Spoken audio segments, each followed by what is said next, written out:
Hello. So if you have not gotten your guided note packet from the sub, make sure to do that. And if you're watching this and wasn't in class on Wednesday to get this note packet, make sure you get one from me on Thursday. But this is going to be your note packet for 9.1, which is part of our chapter 8 here as it relates to exponents. So 9.1 is about exponential functions. Very similar to linear functions, except for they're going to be exponents. There's going to be a difference in the graphs and tables as we look through them. So, starting off with what is an exponential function? Exponential function is a function formed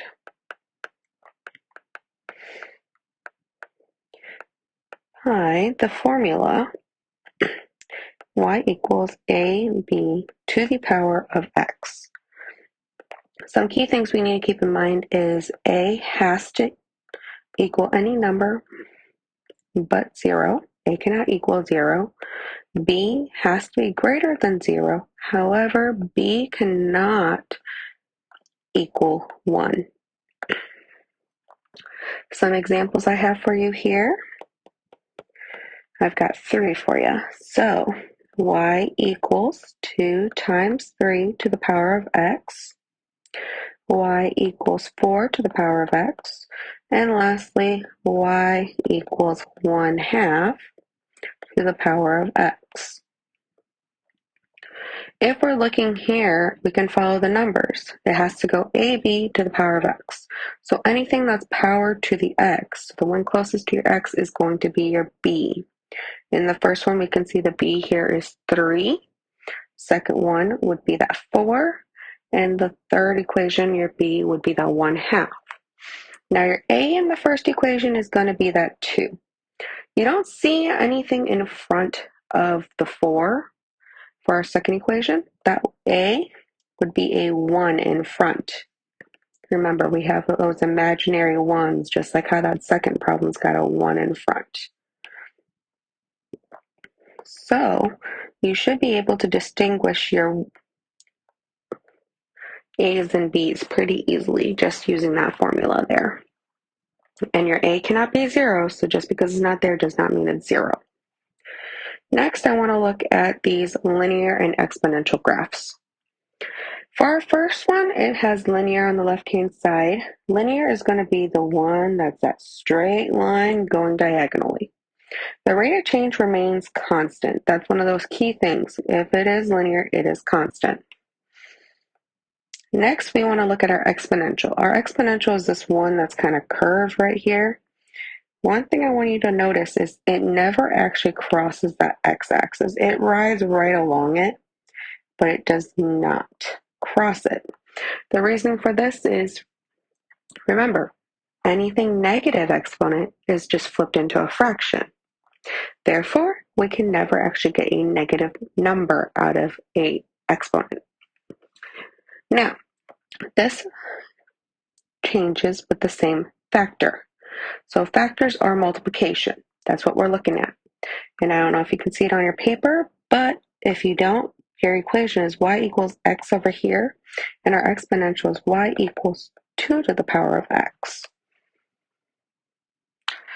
So in that case, if you were to do a negative exponent on this one, I could do y equals 2 to the negative 2. That negative 2 tells me to move it down. So this would be 1 over 2 squared, which is 1 over 4. So even with the negative, you're just getting smaller numbers, but it will never equal 0. Now moving on, if you don't get a graph to tell if it's exponential, you could always get a table as well. I believe there's a couple problems in your homework that ask you to determine if it's exponential or not. So I'm going to go over how to determine that based on these tables. So our first one is a linear table. And even if I didn't tell you that, here's a couple ways to tell. If I'm going to 9 to 5, I would be subtracting 4, right? And if I'm going from 1 to 5, that's another, subtracting another 4. 1 to negative 3, we're subtracting 4 again. And negative 3 to negative 7 is subtracting 4. So notice how all of these changes are minus 4. So since we're minusing 4, this is a constant change. The change between each number is the same amount each time. Now, if we look at this exponential table, you'll see a little bit of a difference. If I do my exponentials, and I'm going to subtract the same way or add, as you can see, as I go up, my numbers are going up, so I'm adding something. So from 0.25 to 0.1, I would be adding 0.75. From 1 to 4, I'm adding 3. Just from those two numbers, you can tell that this is not linear. Based on the numbers, I'm adding different amounts each time. If you wanted to continue on, you could, but right there's enough to tell me that's not linear. Moving on, another way to do it, factor is multiplication, remember. So 0.25 times what would get me 1? If you can't think about that, you could use a calculator and divide. Another option is think of quarters. How many quarters do I need to make $1? This would be 4, so times 4. Let's continue on. 1 times what would get me 4? Times 4. 4 times 4, if you're not seeing that pattern, is 16, and 16 times 4 would get you 64. Therefore, this has a factor of 4.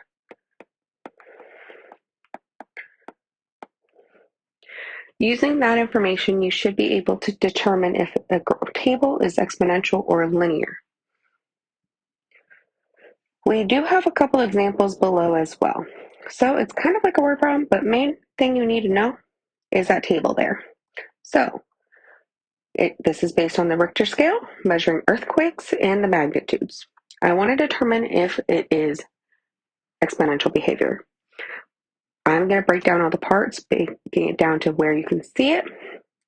If you could just look at this table and tell me it is, that works just fine. So if I'm looking between magnitude 1 and magnitude 2, that means I'm looking between these two sets of numbers. So you can tell that the amount increases, right? The TNT increases from 0.6 to 6. I want to determine what that change is. It is increasing, but increasing by how much? You can do this again with division if you'd like. You can do 6 divided by 0.6. It should get you 10. Another option is 0.6 times what would get you to 6. This would be 10. So this means it's an increase factor of 10.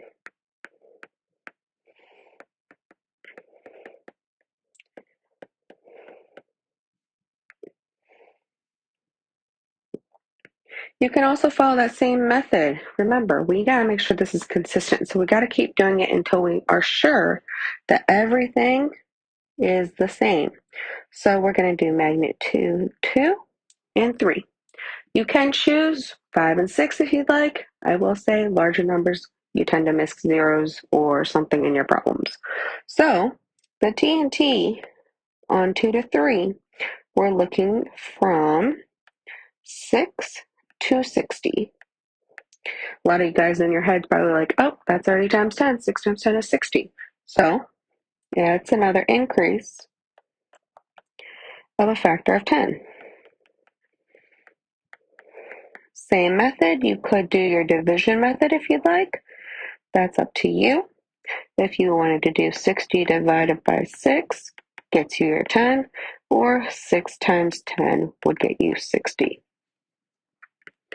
So, is this data set representing exponential behavior? Looking at it, are my factors the same? Am I timesing 10 each time? 0.6 to 6 is times 10. 6 times 60 is times 10. 60 to 600 is times 10. 600 to 6,000 is times 10. And 6,000 to 60,000 is times 10. Therefore, the answer here is yes. The TNT increases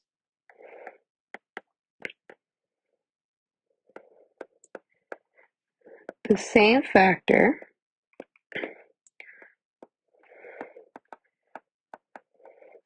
given an equal change.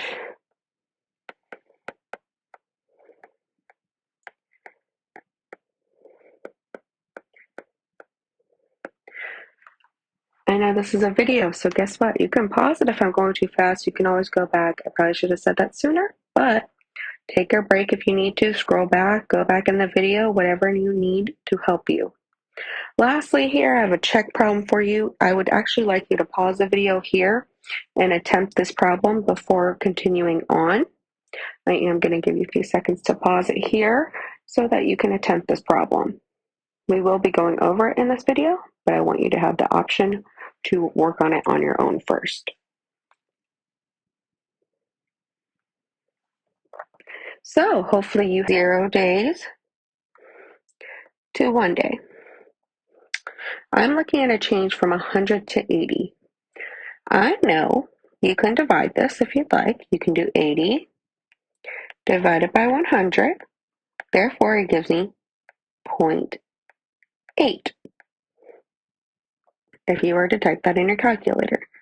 Now, if I continue on that same way, 64 divided by 80, you should get 0.8. If you wanted to continue on, you can do 51.2 divided by 64. You should get 0.8. So, are those the same? Are my factors the same? Therefore, the decrease, notice how it's going down, the decrease is the same factor.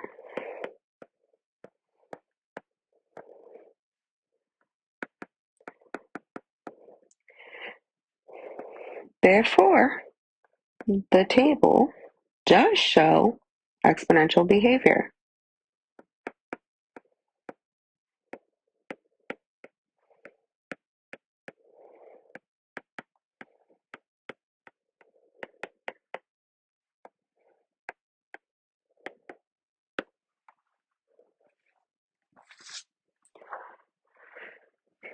If you have any questions regarding anything from 9.1, I will be back Thursday, at least I highly hope to answer any questions, to go over anything with you. So I would make sure you have all of these notes written down. Moving on, we are going to be looking at types of exponential functions. There's two that we're going to mainly focus on. You have your exponential growth and your exponential decay.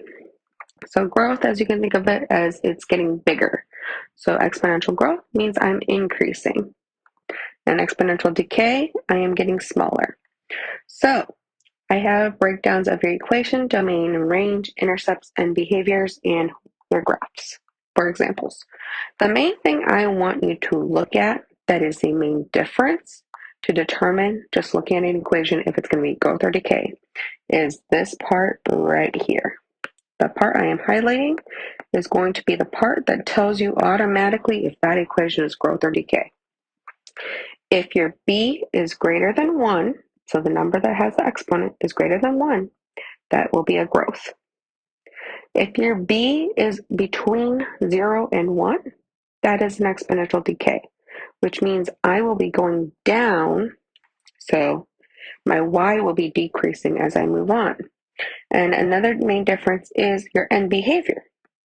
As x increases, y increases when you're doing growth. On the other hand, if I am going to be doing decay, my y is going to be going down. So, as you read through this table, which I hope you do, you notice your domain and range and your intercepts are exactly the same. So there isn't a major difference besides how the graph looks and how the equation would look as well. Now, moving on from there, this is on your note sheet, so always for a reference for you if you ever need to go back and look at it. Our first equation here is, each time you fold a piece of paper in half, it doubles in thickness. If a piece of paper is 0.05 millimeters thick, then you can determine the thickness y of a piece of paper given the number of folds, x. With the function y equals 0.05 times 2 to the power of x, identify the key features of the function, graph it, and identify the relevant domain and range of the context of the situation. I have broken this down in your notes to help you out here. So in part A, identifying key features. That means identifying your domain, your range, and your y-intercept. Now, the domain and range you can always reference back to your table above and tell me what your domain and range is. No matter the equation, that domain and range will be the same. So, looking at our equation, let's bring that equation down. Our equation is y equals 0.05 times 2 to the power of x. Right off the bat, I want us to look at our b, because our b is going to determine if this is a growth or decay. Our b here is 2. Since 2 is greater than 1, this will be a growth function. So if it's a growth, we're going to scroll back up, or you can look back up here. I'm looking at my growth. My b is greater than 1. My domain and range are listed right there. So when I'm looking at my domains, and I'm asking for my domains, this will say all real numbers.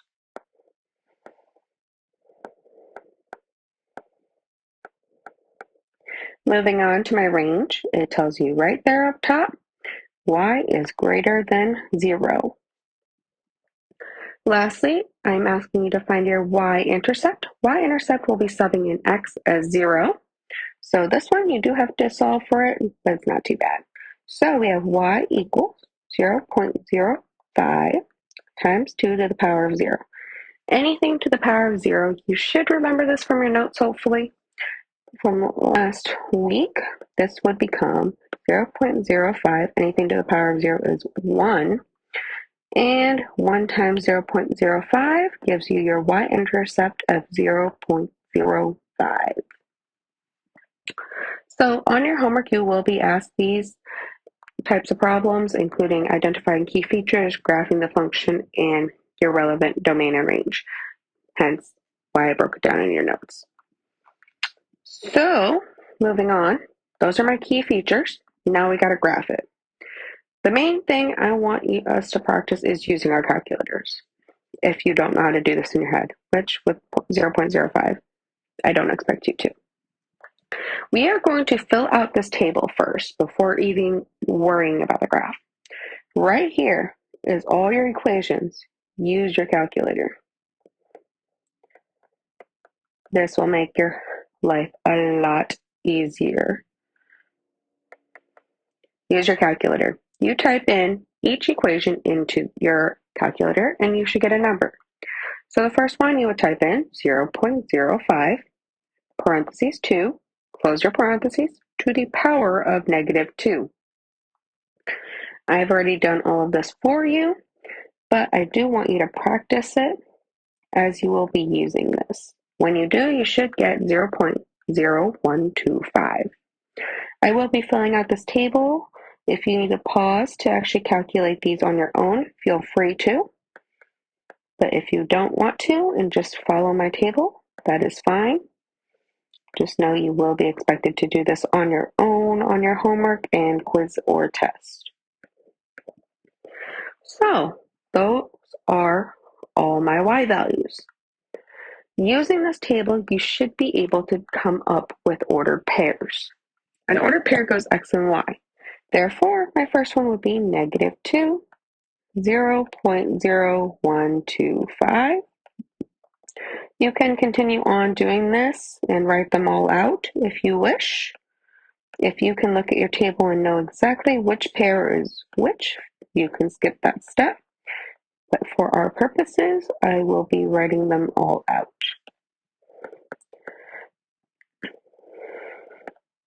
If I could write.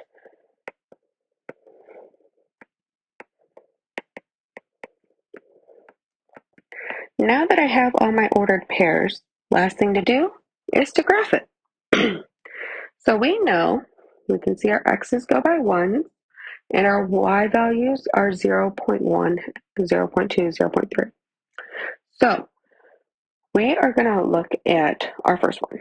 Negative 2, 0.0125. That's a really, really small number. That's going to go right above that x-axis right there. Negative 1 is 0.025, just a little bit higher, not even that high.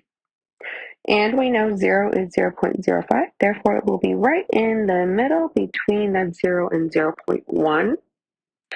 1 is 0.1, 2 is 0.2, 3 is 0.4, and 4 is going to be 0.8. So notice how that kind of creates that curve for us to draw our function. So we're just going to connect these all together. I don't expect your functions to look perfect, but as long as you have your points, kind of connect the dots. There we go. We've graphed the function. Last part we have is to identify the relevant domain and range. I've put down some information here that I want you to read through, or I will be reading through. Because the number of folds cannot be negative and folds must be counted in integers, so you can't have half folds. The potential domain X is a set of whole numbers and the potential Y is a set of real numbers greater than or equal to the thickness of the paper. So relevant domain and range are based on the context of the problem. This won't always be true, but for the context of this one, all that information up there should help you determine what my X's and Y's can or cannot be. So X is going to be your number of folds. Can you have negative amounts of folds? You shouldn't. I've never folded a paper to where there's negative times. So X must be whole numbers and it must be greater than or equal to 0. And they have to be whole numbers. I can't have half folds. It also discloses that right up here, it has to be counted in integers and it can't be negative. Next is going to be your range, and it kind of discloses a little bit of information regarding that range. It has to be real numbers greater than or equal to the thickness of the paper. Because I cannot fold a piece of paper to get it thinner than the sheet originally was, that means my Y must be greater than or equal to the original thickness. I can't be thinner than that. I can get thicker, but my Y can never be less than 0.05. Again, I will be back in class hopefully on Thursday if we have any questions to go over this. I do have an extra last example. I do want you to attempt this problem on your own, so feel free to pause the video now.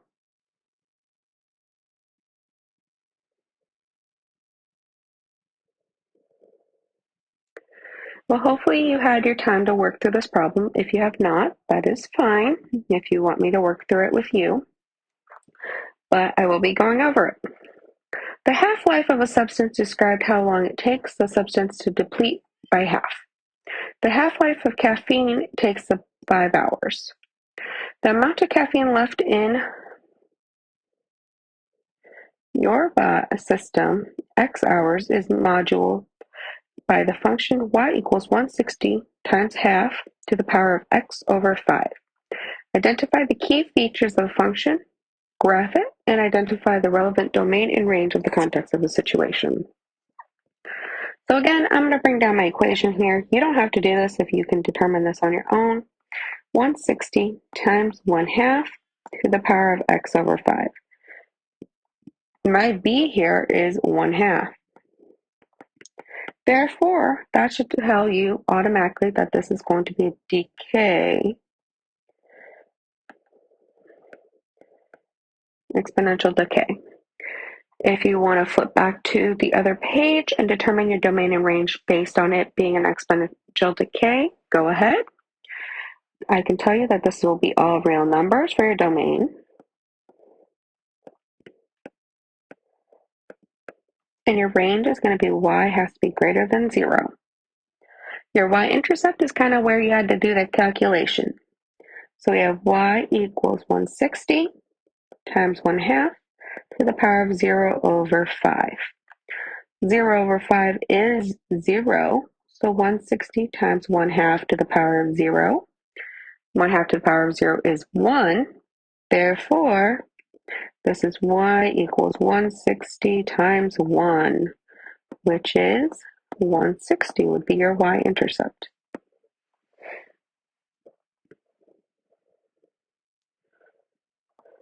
Similar on the part B, just like the last problem we did, you will be using a calculator for this. I will, however, write out a sample of how you will write this into your calculator, as I know the calculators don't do fractions well.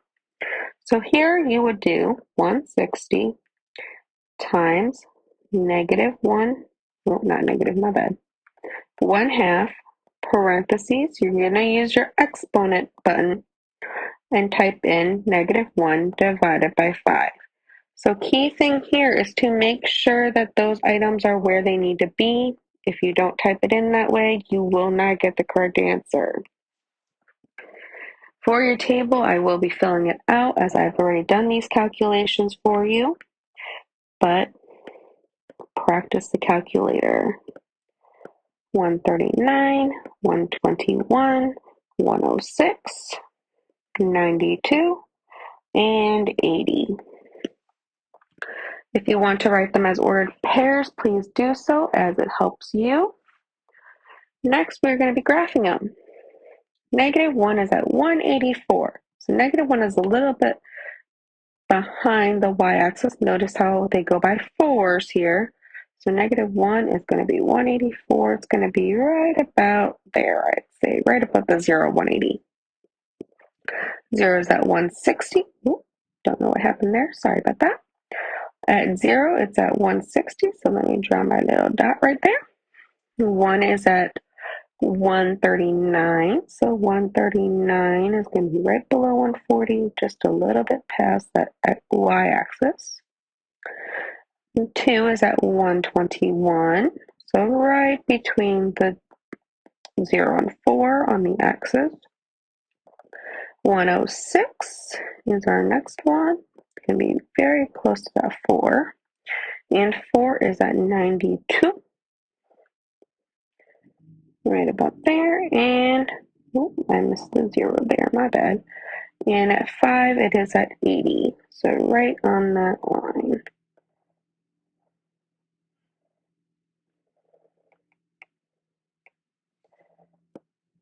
That curve out. Again, your graphs don't have to be perfect. I'm looking for the general vicinity of these points, especially when they're kind of crammed in like that. I'm not too worried about it.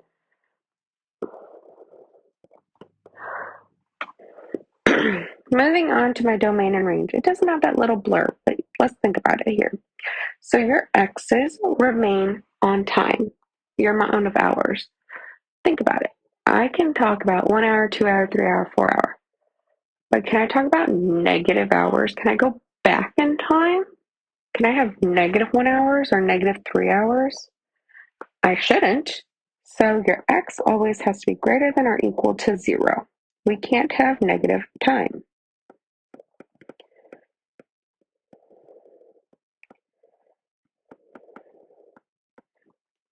Next is our range. Now we're calculating the amount of caffeine in your body. You get caffeine, typically it is consumed through coffee, whatever. So, can I have a negative amount of caffeine? Your caffeine level should only be at 0 at most, right? You can't go negative on your caffeine. So it has to be greater than, but it also has a max point of 160. We can't go back in time, remember, we can't go back in time. And our shortest amount of time is here at 160, where your x is 0. Therefore, caffeine can't be negative.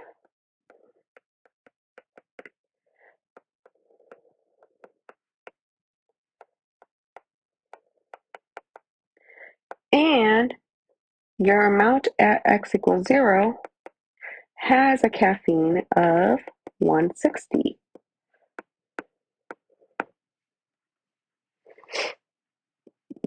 Which is also your maximum in this study.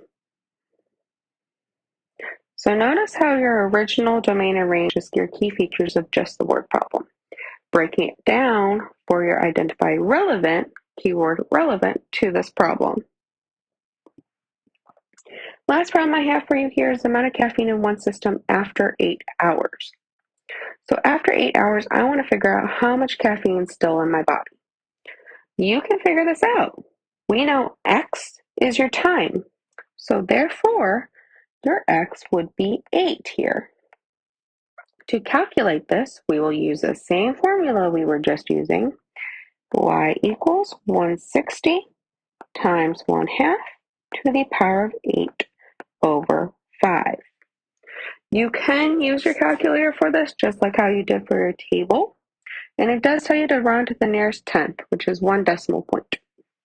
You should get y to equal 52.9. I believe it's 87, and you would round that to be 52.9. So that is the end of your notes for today. I know they were a little long. I do apologize for that. And we will go over any questions you have the next following day. But I will tell you that your homework is going to be, if you haven't looked on Canvas already, some of you guys already probably did, your homework is page 495, and it is going to be 1 through 8. There are some word problems and graphing problems along with tables. If you have questions, feel free to email me or talk to me tomorrow. But for right now, I want you to attempt these problems.